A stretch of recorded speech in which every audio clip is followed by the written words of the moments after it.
What's up, guys, and welcome to another episode of the Tuesday Show brought to you by Blue Light Media.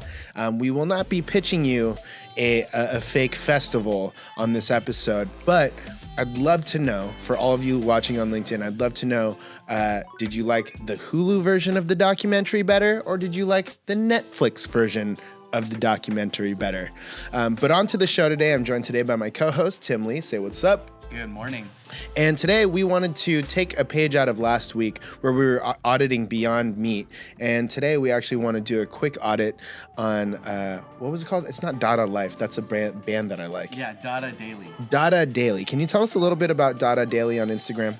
Yeah, Dada Daily definitely caught my eye on Instagram first. I was scrolling through my normal feed just like everybody else having lunch, and a really cool ad popped up which caught my eye, so I had to save it. Being in this creative space, like and many of our audience, you're always on the lookout for creative ads, creative sponsorships, just really good content overall. And I think Dada Life definitely hit that with that ad that was served to me. I saved it, later on went back to the page, just, you know, you go through your creative inspo hour of the day and just realize, like, man, they're definitely killing it with their branding, content, and just overall imagery on Instagram right now. So first of all, let's talk about what Dada Daily is as a product. Dada Daily, I would advise you guys to check out their Instagram first. I mean, you're going to catch everything here anyways, but it's Dada Daily, D-A-D-A, Daily. That's their Instagram handle. You go through and you really wouldn't realize that it was actually a vegan snack product. That's what really blew my mind. Dada Daily, the name is derived from the modern art movement, the Dada movement, and the owner was actually a fashion boutique owner. So she got into vegan snacks, being, I guess, you know, somewhat of a health nut, I guess, from some interviews that I read about her. But yeah, they're just really killing it right now. You wouldn't expect it to be food when you go to their Instagram. So what do you really like about their page? I mean, you mentioned that you wouldn't guess that it is a vegan snack, but what do you like about their page and what catches your eye about it? They're selling art, they're selling movement, they're selling a lifestyle. You're getting to buy into what the owner of that company is really into, and I think you know, transparency as a brand is huge these days. But if you go specifically down into their content, their grids are all color coordinated very nicely. It has one art theme, which is really great. They're utilizing, again, as we saw last week, that what Beyond Meat was doing, they're utilizing their story highlights. She's specifically using the story highlights to talk about some of the nutritional benefits of all their products, like their cabbage chips, Brussels sprout chips, and their chocolates, which I think is really neat. Their chocolates? They have chocolates. All right, now you got me. We got Mikkel chocolate.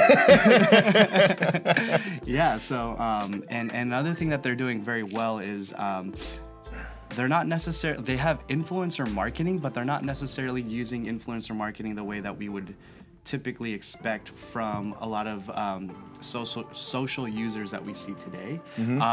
They're really mixing in like pop icons like Cher, you know, Princess Diana, Marilyn Monroe into some of the content that they're putting out. So it's not necessarily like influencer marketing, like I'm gonna give this product to Tim and his audience is gonna purchase. It's more of like a brand association. Like I want to be associated with, you know, Cher, Marilyn Monroe, in the same way that when I buy Nike, I want to be associated with like Michael Jordan or something like that. Exactly. Right? Yeah. Exactly. Okay. Cool. That's really interesting. One thing I like about this too is they've actually photoshopped their products into like iconic photos from like the 60s and 70s. Celebrities, yeah, 60s and 70s. And they're still able to actually use the e-commerce function on Instagram, which is great. That is really smart, because you're not going to expect that. You go to, I don't know, you scroll through their feed, there's you know, there's like You'll a nice tap little, it and not know who the celebrity is. yeah, you won't know. But instead of you know, getting to Cher's page, you're actually going to buy Brussels sprout chips. And it shows you the price. Now, what could Dada Daily improve in your opinion? I mean, they're already doing so great. I'd actually love your opinion, your expert opinion on it. But in my personal opinion, I think right now I'm hoping that they have an overarching strategy to start implementing the product a little bit more as far as product placement. Still getting into the traditional influencer marketing that we're seeing today. Partnering up with the right people. It doesn't have to be influencers that you typically expect, but maybe someone in the art space, something like that. Sure. I mean, just from browsing over it real quick, the one thing I would say to Dada Daily is we want to work on your hashtags. Right now, we have hashtag crisp almond butter Brussels sprouts. Right. So this is more of a branded thing, and people aren't going to be categorized or going to be following that. And if I tap on it, there's 5 posts total, and 3 of them are actually from Dada Daily, if not all of them. So when Dada Daily, if you are using hashtags, maybe use the hashtag of the artist that you're promoting that day. In addition to that, the type of art. And then the great thing is, not only do you have that art piece, but you also have the lifestyle piece of like vegan recipes, vegan life, that type of thing. And you can actually still put hashtags in the first comment, and you'll still get indexed under that category, which is great. So it's not hurting the finesse of your caption, but you're still able to take advantage of that. In addition to that, I mean, that's going to be the number one thing. But in addition to that, I think that we can tag some of these artists in here too. Tagging some of the artists might help because sometimes people will want to look at all the other photos that are associated with that person. You also want to use your locations as much as possible. This will help you.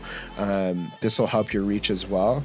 And then outside of that, just keep doing what you're doing because the branding aspect of it is rad. You mentioned you got served an ad. It looks like a relatively new account. If I go all the way to the first post, which seems to be a while ago, but it's a relatively new account. They're already using ads, and they got your attention, and I have a feeling you're probably going to purchase them. Absolutely. Definitely after this, making my order. For everybody, specifically in the food and beverage industry, CPGs, B2B space, this is how you drive sales. This is how you crush those sales. This is how you prime those corporate target audiences that you're trying to get a year in advance before you set up that booth. I can't wait to see. I'm hoping to see Dada Life at some of these shows, upcoming shows like Expo West. Dada Daily. Like Dada Daily, sorry. But I would love to see Dada Life as well. Dada Daily with Dada Life.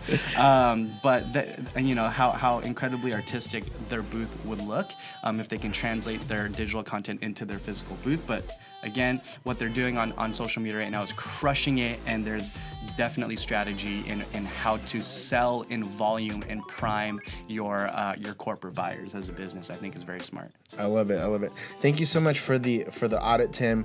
To everybody watching as well, be sure to check out Dada Daily on Instagram.